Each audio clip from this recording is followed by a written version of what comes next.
young world.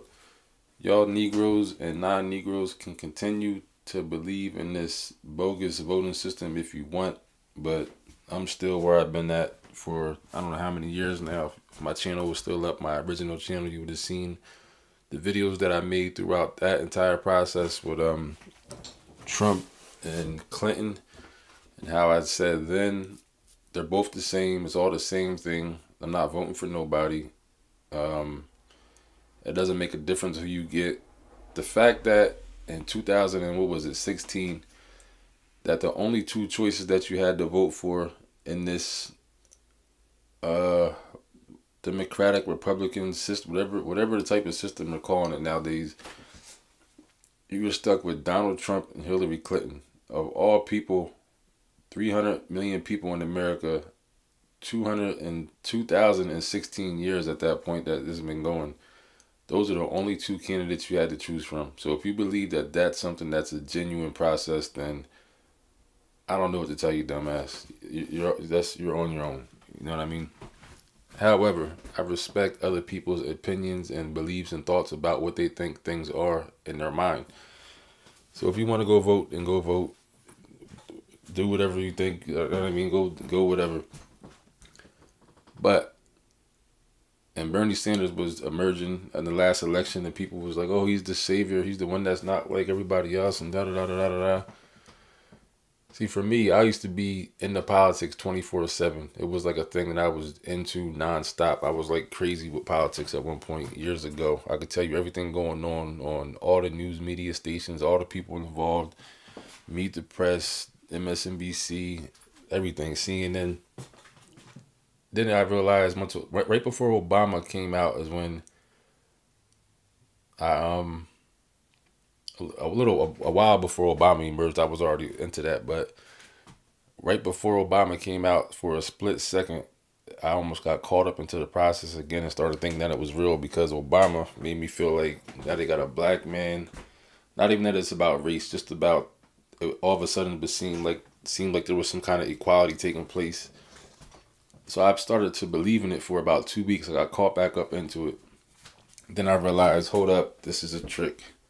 It's all a trick. Obama's putting here just like everybody else was putting here. Because I don't understand how people don't understand at this day and age that the only way you're going to be able to be in that position to even be seen and recognized and thought about and voted for or allegedly selected, elected, or whatever the case may be, is that you are a part of the system. There's no way you're going to make it there if you're not part of it. It's just not going to happen. But people still believe in it.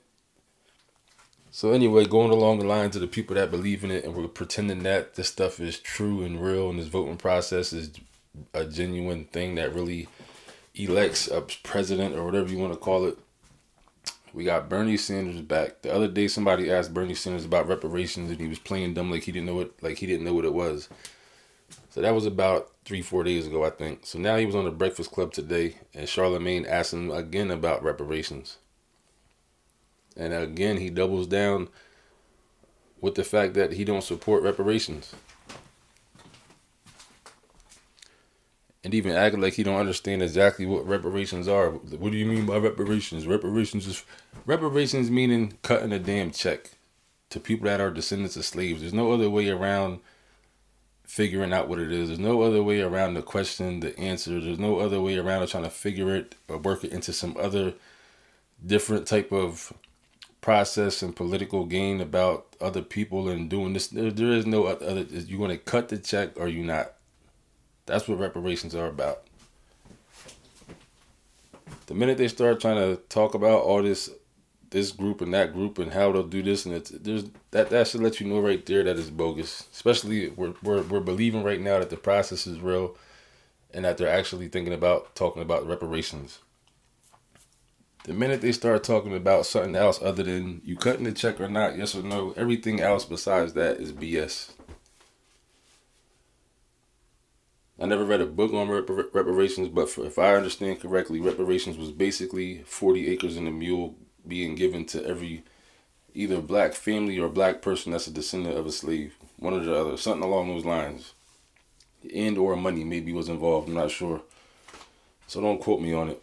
But either you're cutting the check or you're cutting the land or you're not. There is no other agenda that got to be working to some other bill that inquires this and that, and this is involved with that. No, there's none of that. You either are or you ain't. But Bernie Sanders actually didn't even go. He said no. He said he don't believe in cutting reparations to black folks. He just straight out came and said it. Cause I got to give it to Charlemagne. He did do a good job of putting him into the corner and keeping him there, and didn't let him get off of it without answering the question. I mean, however, after he did answer the question, I think Charlemagne and the rest of the Breakfast Club kind of let him off easy with the questioning thereafter. You know what I mean? But he did come out and just say, no, I don't believe in reparations for black folks. No, that's not. He's not doing that.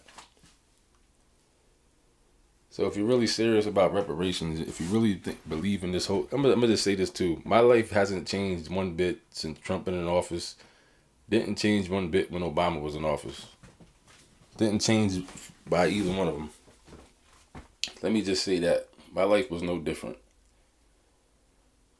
People be like, "Oh, what about taxes? You got to pay the taxes went up." Or, no, that don't. They're gonna raise taxes or lower taxes regardless. It don't matter who's wearing the face of the corporation at the moment. It don't matter whose face is on the machine at the moment when they raise taxes or lower taxes. That's just what they're going to do anyway. That's stuff that you have no control over regardless. So taxes went up, taxes went down. They went up, went back down, and went back up. That just happens. Outside of that, my life has not changed one bit. People get way too caught up in this whole process in general. With Trump, hating Trump, you giving Trump way too much of your energy worrying about Trump, and let Trump do what he's doing. Let them do what they're going to do in the system. At the end of the day, this is what people don't want to hear. You can't do nothing about it. Except the only thing you can do about any of this stuff is if people are unified and started doing things grassroots, on foot, in the streets. And I'm not talking about like violence. I'm talking about if everybody got together, a good majority of the population got together and said, on March 10th, what we're going to do is we're not going to buy gas. Nobody's going to buy gas until the price of gas goes down. Or we're just not going to buy it.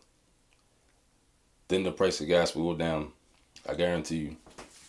Or if everybody said, we're not doing, you get the point. We're not, everybody as a collective movement, as one unit, did something. A good majority of people. That's the only way you can change stuff and make stuff happen. Other than that, you can't do nothing. If you're not willing to do that, then you're not going to do nothing.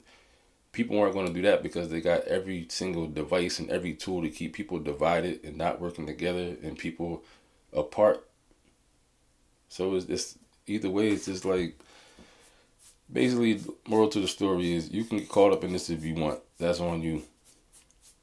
But if you're really serious about reparations and you really think there's going to be, you want a candidate to address reparations, then you can't give them no break, no leeway, no breathing room. Either you are or you're not.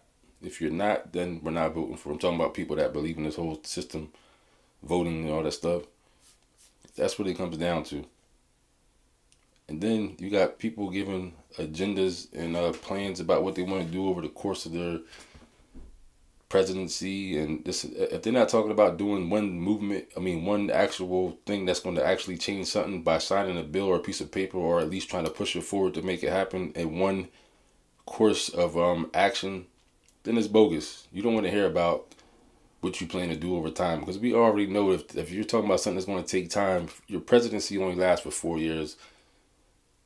You propose a bill or some kind of whatever you put up, it's going to be rejected by the other side. They're going to go back and forth with it for months, weeks, and years.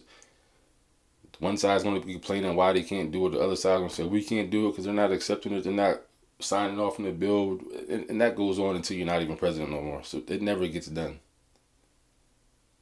So unless somebody's actually talking about what they're going to do in one swift movement and moment, then it's bogus. It's bogus inside of the whole bogus thing anyway. But I'm just saying, like I said, we're talking about people that believe in this stuff. If a candidate is not saying he's going to do this one specific thing and make it happen at least, and then run on that, then it's bogus. You let somebody go up there and talk about what they plan to do over the course of a couple of years. You don't even know if you're going to be there for more than 4 years.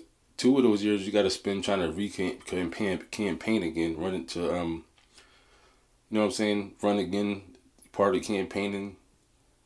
It just, you get the point.